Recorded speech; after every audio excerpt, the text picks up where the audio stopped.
Today we have author and feng shui expert David Kennedy with us to discuss what you can do to make your life better. Really intriguing. Nice to see you. How are you? Very good. Thank you. Tell us a little bit something about this art that many folks may have never have heard of, frankly.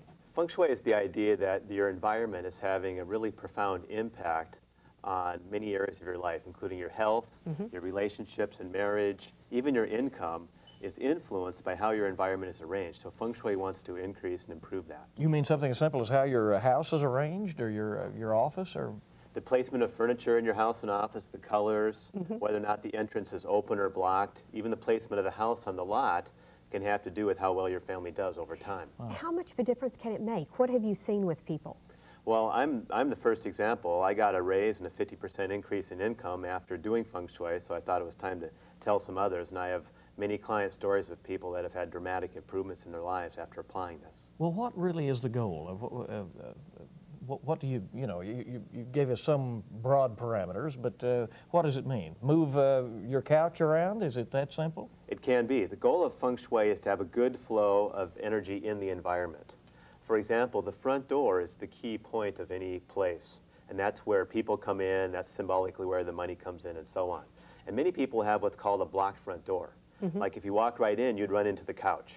And that reduces the amount of income that you can have. So it's good to keep your front door area free of clutter both inside and outside. Now, if your front door is open, but you still want more income, you can add a fountain near the entrance. Since you are so well versed in this, now when you walk into somebody's home, do you immediately start thinking they need to do this is wrong, or this is right? It's kind of hard to turn it off. You know, you always notice things. And the goal is to have all the areas of the home balanced as they affect the person. For example, your bed position has a big impact on both your health and your marriage. Tell us something about the part of tens, sort of an intriguing part of this art. Well, every For Dummies book has in the back of it the part of tens, which is several chapters with lists of 10 things that you can easily do. So in my book, we have 10 tips that you can apply for wealth immediately, 10 things you can do for your health, 10 ways you can change your house to have a better marriage, and also 10 tips for selling, finding, and buying a house. I would think that for someone who doesn't know anything about this, it would be kind of overwhelming. How do you make all these changes? But it's pretty clearly defined in the book.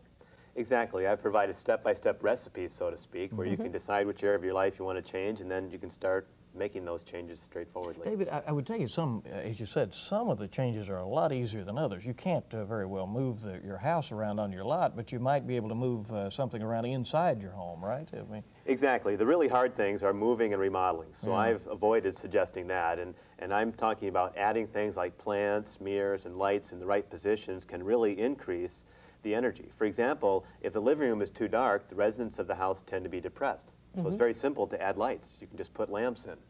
So you can put in plants if you want more living energy. So you can add things, you can also subtract things like clearing out clutter. And you can do proper positioning. So those are the 3 things to remember: add, subtract, and rearrange. It's very intriguing, and available, of course, in the Lexington area at all the area bookstores. And thanks for coming in. We appreciate it. Thank you, David.